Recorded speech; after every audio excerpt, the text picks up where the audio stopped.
I suppose my introduction to ayahuasca was quite full on, because I was in the jungle for 16 days, 15 nights, and we had ayahuasca on 14 of them. So that was, because you'd be in the jungle the next day and it'd still be like going on. But it made me love it dearly, and I began to see or get some insight into how they used it. I realised that they could look into all my visions, they could watch me, see what I was seeing. At the same time they could feed stuff into me if they wanted to. I became aware that you get visions of birds, animals in the jungle and a place. And it happened to me, and I saw a bird in a vision, a sort of cormorant on a rock in the river, and I thought, oh wow, that must be a bird from round here. Next day I'm down at the river, there's a rock in the middle, this cormorant appears and sits there. It was just as I'd seen it the night before. I've talked to other people about that, and I think they use it for hunting. They know where the game is going to be. They're so tuned in. But it works in all sorts of other ways. Years ago I went to visit a guy called Shirampiri Potent Man, who built a little school for his community way out in the middle of nowhere. But I went in one time, I said, oh, I'm going to go up and see Shirampiri. He said, oh yeah, good luck. And I was in the village, and I asked the guy whose hut I was staying in if he could take me to this guy's village. And he said, yeah, next morning. So we set off, we went for about half a day. We got to a riverbank, and several funny things happened here. They gave us masato to drink, something to eat, and then the guy who'd take me there, Martin, he said, he'd like a knife to take you across the river. I thought, a knife just to go across the river, that's a lot. The other guy says, that's a lot to go across the river. He gave me a sarati, which is the bags that they make. They grow the cotton, beat it, spin it, dye it, weave it, all in the middle of the jungle. All original cottons, tree cottons, wild cottons, cultivated cottons. And I thought, well, how did he know that? A, how did he know I had a knife? Because I hadn't told anybody. And then B, when I thought, that's a lot to go across the river, he immediately said, that's a lot to go across the river, in Spanish. Like, I just thought, he knows what I'm thinking. And then, but then suddenly I'm abandoned, and I'm taken across the river, and I'm thinking, well, what am I going to do now? I knew the name of the next village, and I thought, well, I better get to the next village. And there was a young guy, about 14 years old, stood on the riverbank. And I went up to him and I chatted to him, I asked him if he'd take me to the next village, told him where I was going, and he sort of took me to the next village. Quite hostile reception at the village in vibes, because they've been messed around by fundamentalist people going in there and stuff. And I didn't like the vibes, and I asked him if he'd take me to the next place. He took me to the next place. There was nobody there. In the end, he took me all the way. On the way back out, I met a Peruvian guy who was taking very small groups of people in. This was back in the 80s. And he said, you know, he greeted me. It's a great bloke.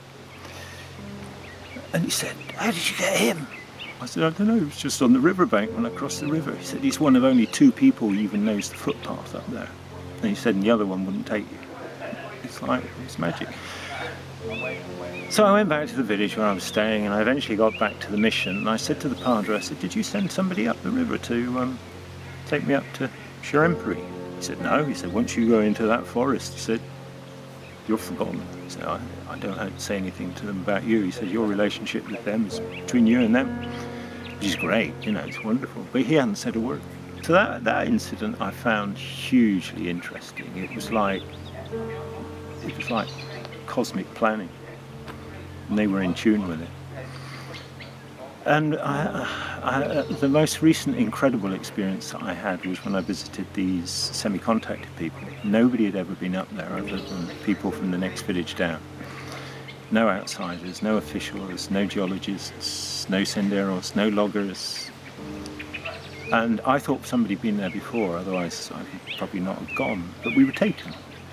And that's 30 years of trust and friendship built up. And I arrived there with the girls, and I've been going 30 years, and I've been right out in the sticks, and I thought, this is really powerful. The jungle was like pulsing. It was incredible.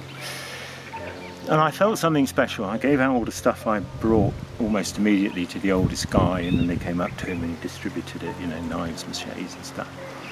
I'm sat there with the girls, 30 people, doing this for like an hour and a half, you know, boring holes in the back of your skull, reading your soul. And during that time I still hadn't sussed that nobody had been there before. And I said to the guide, I Gamarampi, which is ayahuasca, because I think the previous people that I thought had been there had done a brew.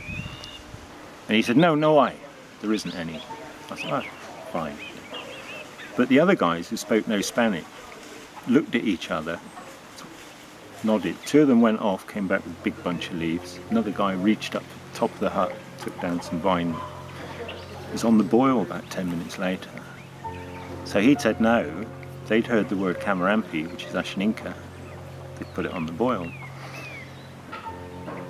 I said to the girls, should we go to the river and bathe? Because it's hard to sit there with people boring a hole in you. I'm sort of used to it, but I could tell the girls they were okay, but they were finding it difficult.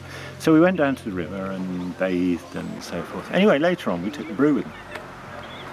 And they'd set up a separate hut for us. And when I saw they were lying out, I said to the girls, we don't want to be here, let's go and lie down with them. So we went and lay next to them.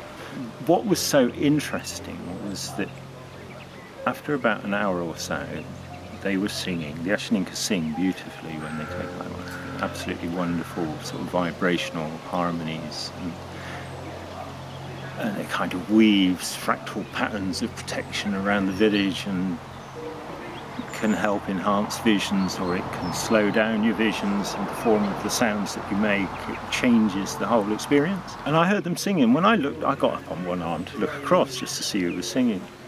And I saw 4 Ashaninka just sat in towards one another singing. I went back and I thought, that's strange, I'd never seen that before. And I got up and they weren't there. I thought, well, that's weird.